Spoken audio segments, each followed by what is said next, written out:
Welcome back to my channel. My name is Karen. Of course, my channel is called I Am Not That Karen. And there's a reason for that. Because I am not that Karen. Okay? My name may be Karen, but I'm just not that Karen. If you know, you know. Okay? But if you like vlogs, if you like reviews, if you like the Bridgerton'S, and you like what you hear today, please like, comment, and subscribe. Okay, I promise you it'll be worth it, guys. And subscribing is free and it supports the channel. Not only that, it gives the creator a boost. It gives them a boost. Okay, and I would truly appreciate if you guys did that for me. All right, we are talking about episode 3. I hope y'all ready. Because I'm ready. Stay tuned. Okay.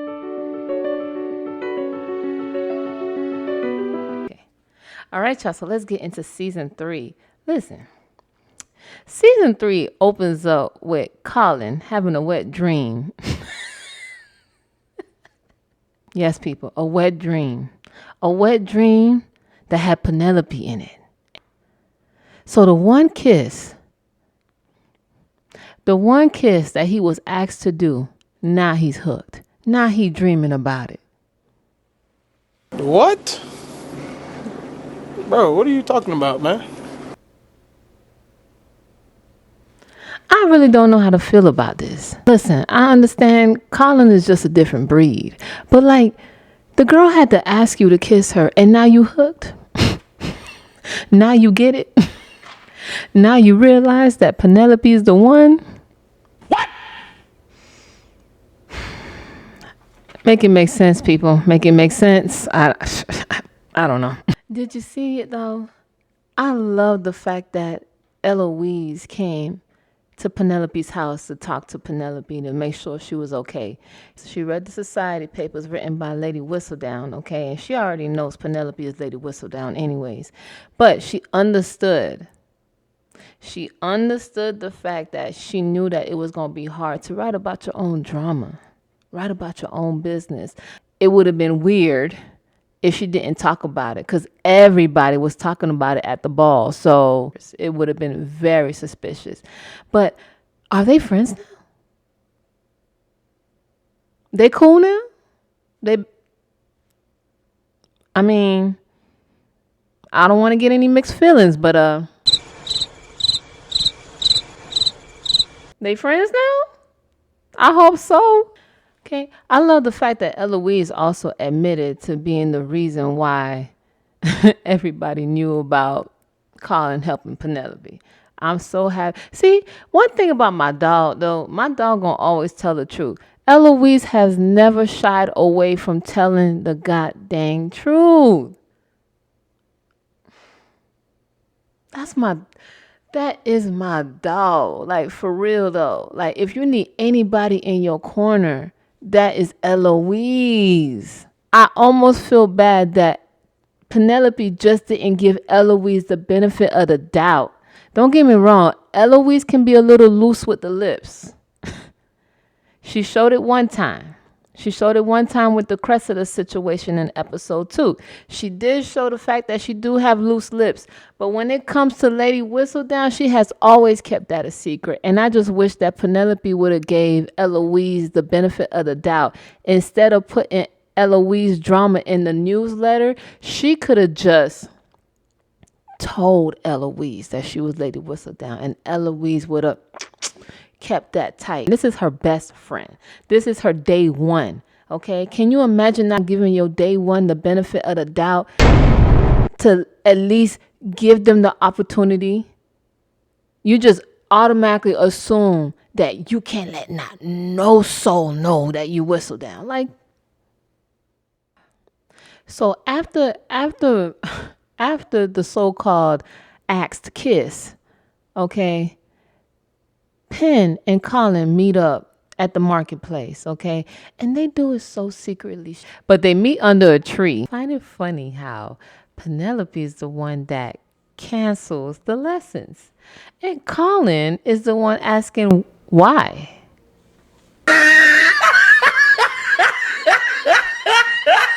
I tell you guys, that one kiss got him hooked. That one kiss. Can you imagine how much power was in that one kiss to just change the whole trajectory of everything? I never heard of such a thing. Maybe Sleeping Beauty. So this is like side note. I noticed in a lot of the scenes, a lot of them will pick up a glass that's supposed to be served to everybody. They pick up the glass, they start talking them next to the tray and stuff like that. But when they gotta go somewhere, go talk or go dance or do something, they put that same glass back down on the tray. And then here comes somebody who don't even know what's going on, walks up and takes a glass out of the same tray. Oh! Ew! Brother, ew. And I noticed they did this in multiple scenes. Was this a commonality back in them days? No wonder people got sick easily. I thought that was bad manners. I was raised, my etiquette in my family. You pick something up, that is yours. Don't you dare put it back on no side of this table that you picked it up from. I don't care if you put your cup next to the bread side. That's your cup. You gonna carry that cup everywhere. You don't like what's in that cup, you gonna put it down. You could put it down in the countertop in the kitchen. But don't you dare put your cup back on any other table where other people can freely pick up stuff. Oh, bad manners.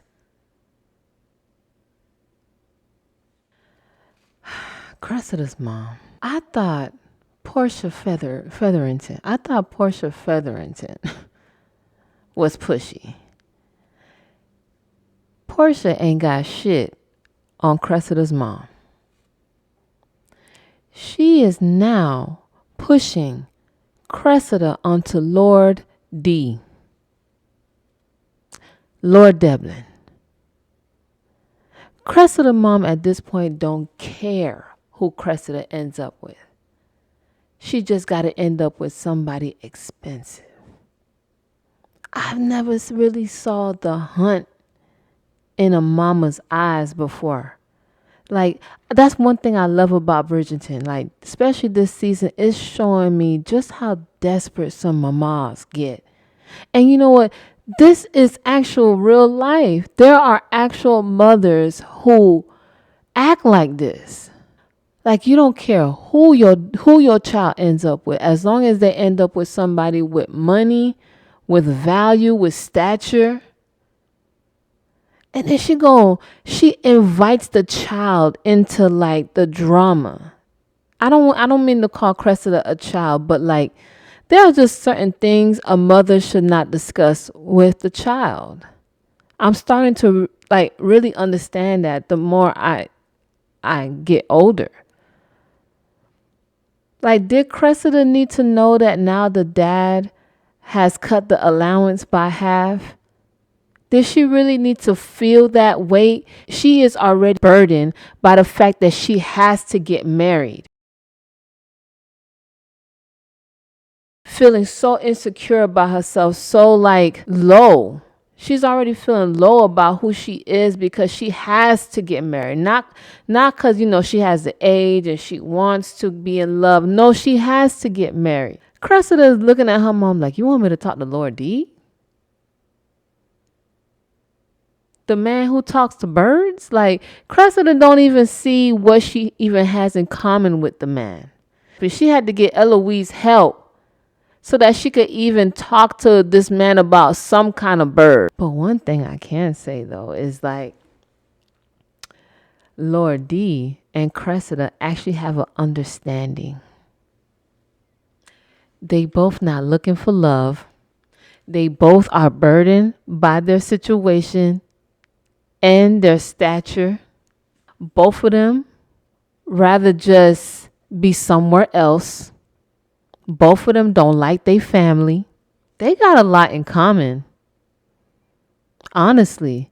And the more and more Cressida and Lord D talk, the more and more they both spark each other. They both like say something that just they right here with. They have a common understanding about it. It was actually way more nice to see than Lord D and Penelope. Oh, God, please, no! No! What? Like she had to come out and just say, listen, I was lying. I don't give a damn about nature. I don't give a damn about none of that stuff. I'd rather read a book. I'd rather be inside my house indoors chilling. She had to just come out and tell the truth, which sparked Lord D's attention because he loved the honesty. He's not looking for somebody like himself. He's not looking for common traits, okay? He needs a housemate. He needs somebody to look over the house while he gone, since he be gone for so long. Okay, he's gone for a very long time. You're maybe going to see him twice a year. Yeah, he's just looking for a housekeeper. That's who Lord D's looking for. Lord D is so uninterested. Like, he's so uninterested in like really having the wife and the kids and the family and the house and the picket fence. He ain't looking for that. Not my man. Not Lord D.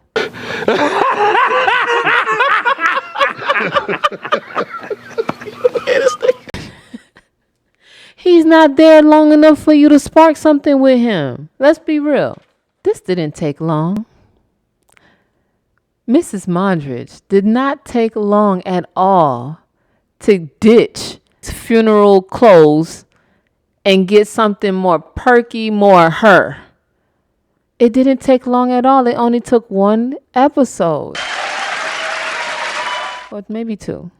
Maybe 2 episodes. It only took her 2 episodes to really figure it out. Like, hey, maybe it's because her man's sleeping in the bed now.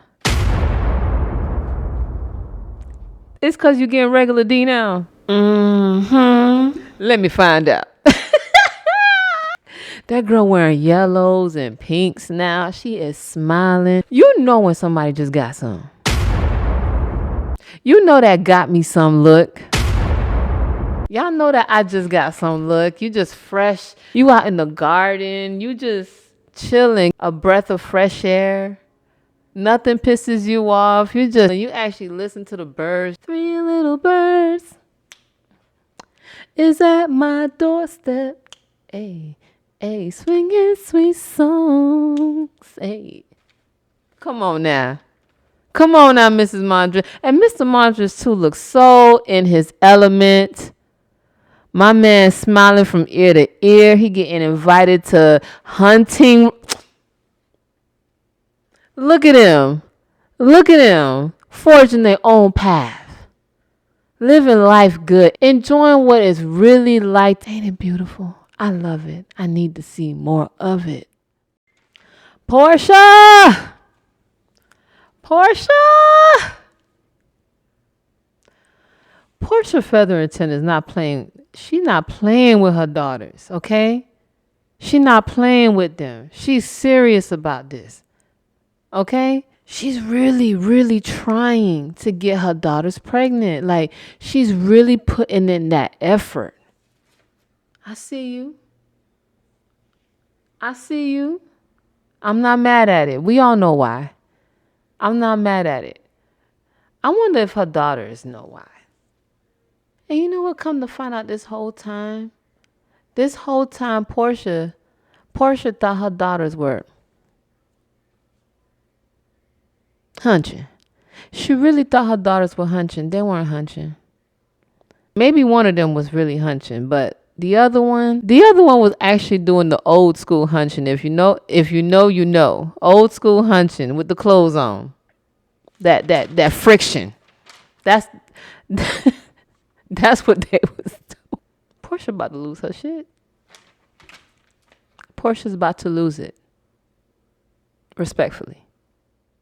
Cressida. I just really feel for Cressida. Like, She really trying to make this thing work with her and Lord D. She really is. Like, and then she asked for Eloise help. Eloise is like, wasn't he talking a minute with Penelope? You still want to talk to him? She was like, yeah. Penelope ain't got no chance. I'm Cressida. And listen, no shade, no tea. Cressida's beautiful. You know, Cressida got that old time beauty. The cheekbones. Beautiful, beautiful girl. Beautiful, beautiful girl. And I actually love the hair pieces. I know a lot of people going in on, you know, her hair pieces and how her hair was looking. But this is a period piece. And her facial structures can handle it. Why not go for it? It's very avant-garde. It's given you can't duplicate. This is the original. She needed to stand out. What? I love it. Bigger and better, baby. Bigger and better. But side note, I kind of feel like Lord D already know that Cressida is interested in him. And then he go purposely invite Penelope into the conversation with him, Eloise, and Cressida. He purposely invites her. And then he stands there and almost agrees and repeats everything Penelope and Cressida is saying. Like, yes, it does. I'm sure it does. I agree. I can see. He's sitting there giving each of them little tidbits. He loves the attention. I truly believe Mr. Mondridge. Mr. Mondridge is having a great old time just living his best life with his wife and his kids, enjoying his royal life, going back to the club, forging his own path, enjoying the life that he has. He quickly found out that there are rules that he has to follow. He had a gentleman approach him in his club and told him, hey, you got to stop this bar stuff. Hell no. To the no, no, no. Hell to the no. Royal people don't work. I make the rules now, don't I? What are you doing? I was happy, my dude. I feel so bad for him. But you know, being a man of society, what does it look like for real? If you're working. No. I know you got to make the rules, but maybe royal people don't work. Then if royal people work, then what was the point? What was the point of having the notoriety if you wasn't going to use it?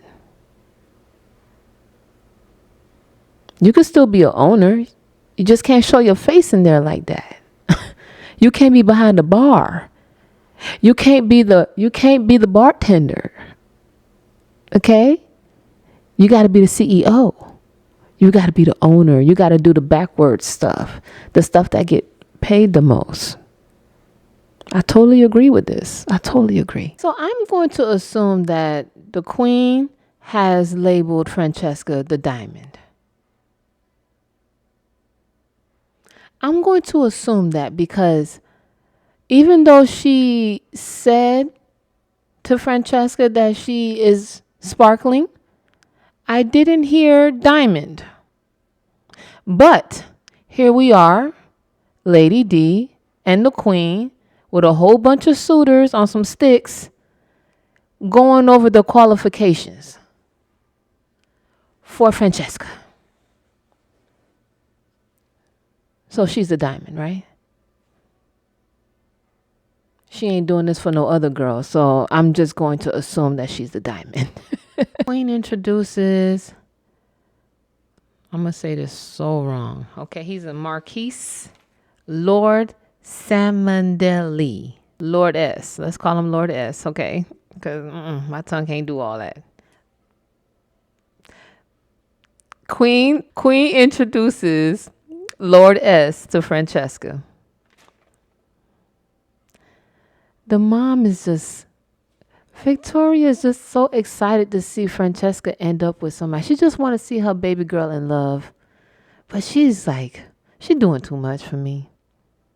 Really let them talk. Really see if there's a spark there before you get all excited. I don't know. Maybe it's just the time. But I really don't like the fact that Victoria is so like,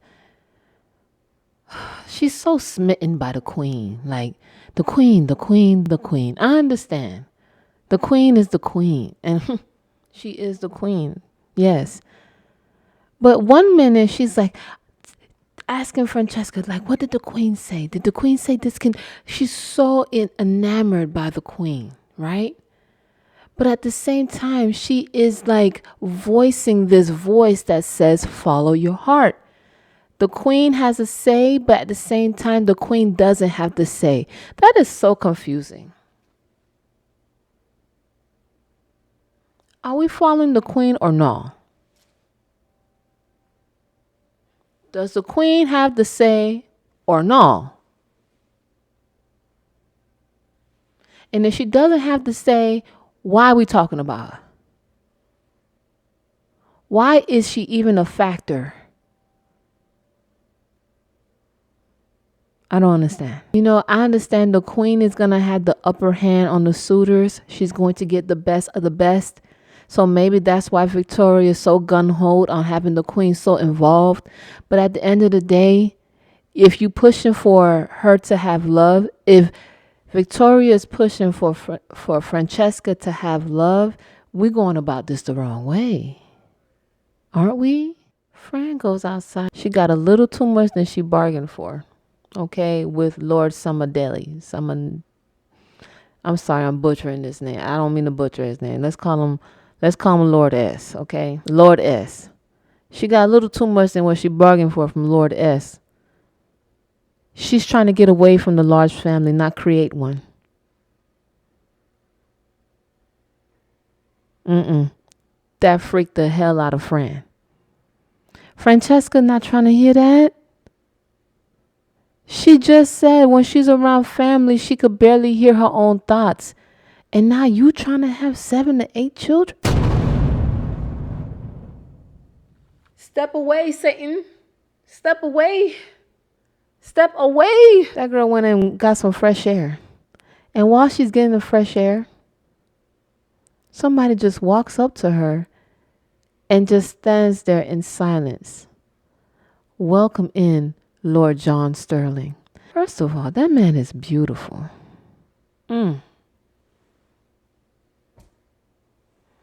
It was just so beautiful to see that all he had to do was stand next to her. And Francesca loved it. She loved the fact that he didn't talk much. Oh, I just love the subtleness in that. And I love how my boy was looking at Francesca walk away. He was like, I said, I need that. He like, you need that? I said, I need.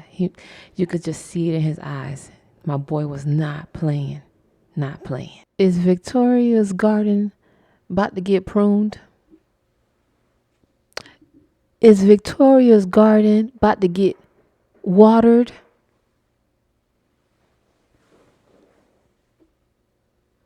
My dog dropped the glove. And she wasn't even purposely doing it. She was literally watching her kids go off, right? So she wasn't doing this on purpose. Her glove drops. And a fine man. A fine man picks it up. The way they both looked at each other, it could go down on sight. On sight. It was on sight. And I just love to see her eyes just sparkle again. And sparkle at a man. A man. Hopefully a gardener. Lady D. You my girl. Why you blocking? I know you got some issues with your brother. I don't know what the issues is just yet, but Don't they both deserve happiness? Especially Victoria. This is the same lady who spoke to you about her garden being in bloom. Why are you blocking? This is just a side note. Why is Victoria always peeping? Every time a drama goes down, I see Victoria in the background peeping. But then people always act like she don't know nothing. Victoria could be Lady Whistledown at this point. This lady be peeping, especially when it's about her kids. Oh, she watching. She there. Colin's whole job. He only had one job. One job, help Penelope get a husband. Why is he failing at that one job? Penelope finally gets an advance from Lord D. And Colin not happy? Why, Colin? Why can't this single lady go with this single man, Colin? Yeah, Mike, why can't this single woman go out with this single man? Why? He not happy. He don't want Penn to end up with Lord D. He want Penn. But he's still not man enough to say it to her. Sitting there, intimate daydreams of her eating a cupcake. Why are you wasting time, Colin? Why? Can we talk about it? This hot air balloon scene. Okay, so let's do the quick rundown. Okay, so Penelope's sister, who ran off with her husband, went to go kiss by a tent. Penelope's sister got scared because a man was watching her kiss her own husband. Okay, she ended up pushing her husband, which ends up loosening the rope that is tied to the hot air balloon. Okay, the hot air balloon ends up wobbling because it was very windy. So now it looked like it's about to lift off.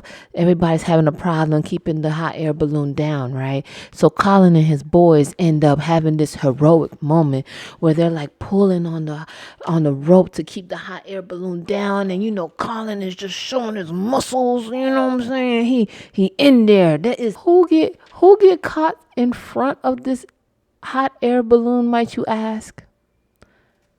Penelope.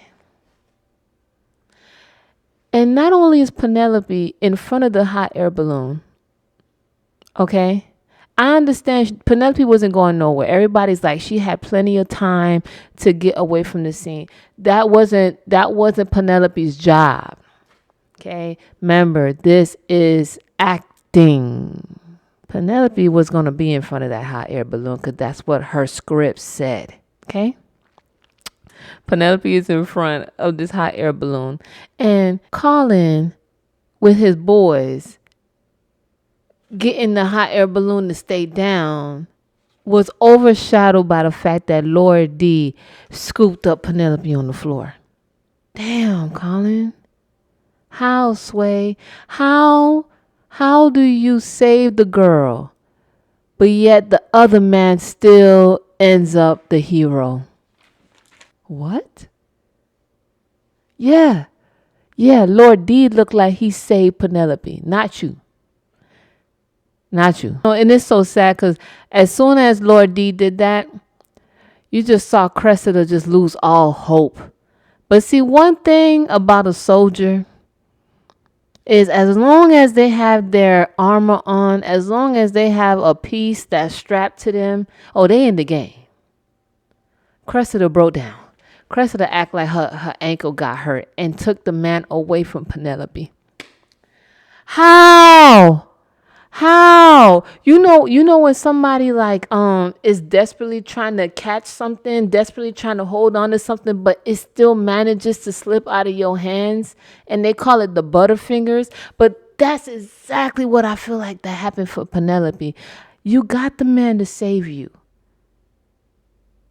and you still lost the man. Oh. Oh, oh, oh, oh, oh. Oh, no. No, no, no, no, no, no, no, no, no. During this hot air balloon scene, Benedict meets his match. Benedict meets Lady Tilly Arnold.